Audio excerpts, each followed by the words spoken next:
राजकोट किल्ल्यावरील राड्यानंतर ठाकरे गटाचं सुषमा अंधारेंच्या नेतृत्वात पुण्यात आंदोलन, नारायण राणेंच्या अटकेची मागणी।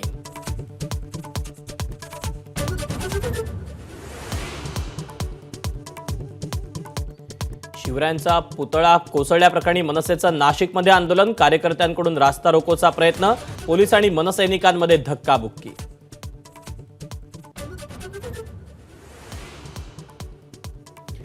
पुतळा कोसळल्याप्रकरणी अजित पवार गटाचं राज्यभर मूक आंदोलन, दोषींवर कारवाई करण्याची मागणी, सत्ताधारी पक्षच रस्त्यावर।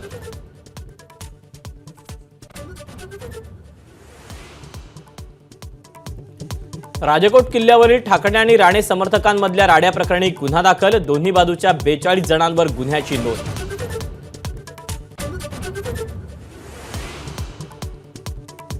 भाजपनं पुतळा प्रकरणात शेकडो कोटींचा भ्रष्टाचार केल्याचा संजय राऊतांचा आरोप, तर फडणवीस कमिशनखोर नाना पटोलेंचा हल्लाबोल।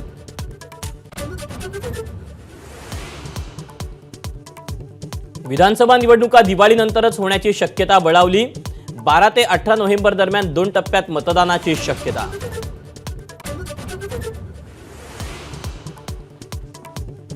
उपमुख्यमंत्री अजित पवार आज बीडमध्ये भव्य बाईक रॅलीनं बीडमधल्या जनसन्मान यात्रेला सुरुवात, साध्या हॉटेलात अजितदादांचं जेवण।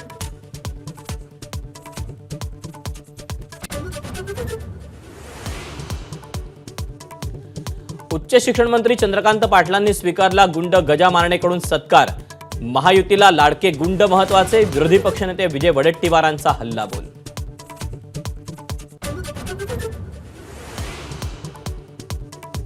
होमगार्ड भरतीतही उच्च शिक्षित तरुणांची गर्दी, 10वी पासची गरज असताना कुणी MA झालेला तर कुणी BEd झालेला, 466 जागांसाठी 16,000 अर्ज।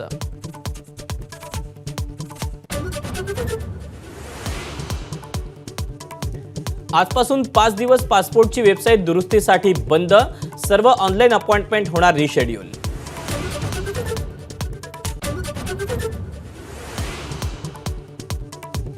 धावपटू कविता राऊतला 10 वर्षांपासून सरकारकडून नोकरी नाही, ललिता बाबरला उपजिल्हाधिकारी केलं मग मला का टाळता, हिरामण खोसकर आणि JP गावित यांच्याकडून भेदभावाचा कविता राऊतचा आरोप।